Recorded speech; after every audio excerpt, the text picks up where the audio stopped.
Hello again.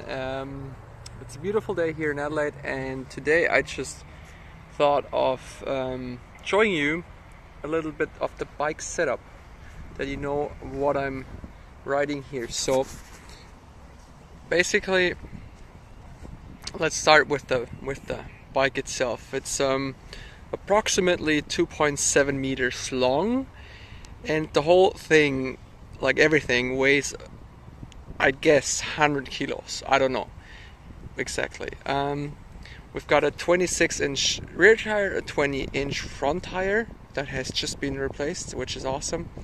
Yeah,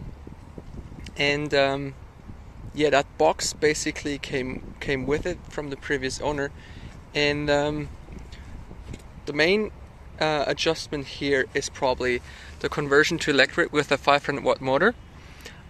For that we had to cut out this piece of metal that previously ran along here, because the motor wouldn't fit here because of these parts. So we cut that out, welded it to here, and now the motor sits here, and it's really good, that solution. I'm happy so far. Seems solid, seems strong. Thanks Blake again for your help. And then what else? Yeah, the whole idea was to kind of make it give me lots of range, so that's why the solar panel, like, it gives me extra charge. It does charge quite a bit. So we've got 100 watt solar panel here, one showing, but there's actually a second one. This one I can use whenever I'm stationary, as right now I could put the second one out and get double the charge. So we can have a look right here.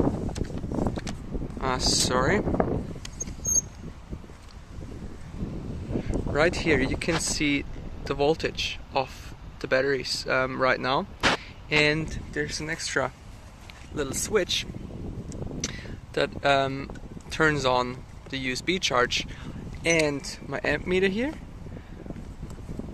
which is showing me how much power I'm getting from the sun, from the solar panels right now. That is 1.8 amp, which is quite a lot actually. So if I leave that in the sun for good 5 hours, I've got 10 amp hours.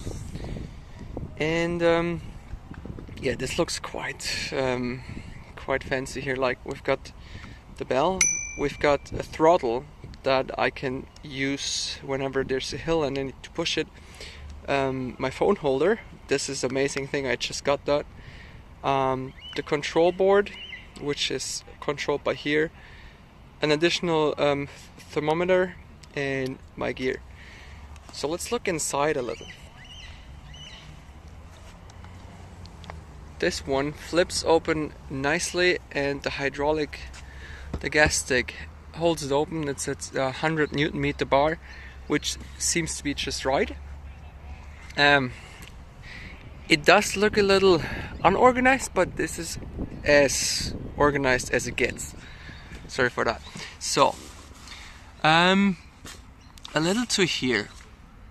So the core piece basically is the Geneson, which is an MPPT, checking how much power is coming in from the sun on the solar panels 15 times a second, I reckon. And a DC to DC converter, and from which I also got a cord where I can charge my laptop from, which was an awesome idea of Sheldon. The whole system here, like, I had no idea about solar and electrics and all of that when I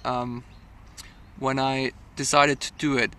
So I needed someone very knowledgeable, and Sheldon was the perfect person to do the job, and he did a great job together with his dad Greg. Thanks to you guys, massive thanks to you again. Couldn't have done it without you. So so the cable from the motor here comes into here, goes in, comes up here and to the main bus. And these batteries here, these are rectangular ones, which I chose because they're a lot cheaper compared to the power they have. There's like nice electric bike batteries, but for the shape you get, they're usually installed right next to the motor where my pump sits. You pay extra, and I've got 2 of these, 20 amp each, so that's 40 amp hours, which is a massive amount of power. I still want to calculate how much fuel that equals if I used both batteries completely in one day, to give like an idea of comparison to a car. And they again go up to here, to the main bus where everything's happening, and this is an extra long cord for the solar panels to be placed away from the bike, like up to 2.5 meters I reckon we've got. And then I just fold that down again. I've got some hinges here, and these straps hold the solar panel down. Quick and easy. Again, super nice solution and idea of Sheldon. Half of this design, it seems like, is from him, and super happy with it so far. I've got a nice bike lock. The pump here has been used a lot already, and this is also great, to just being able to charge my devices, may it be the phone, may it be my GoPro, whatever I can charge here. And yeah, it's quite a thing.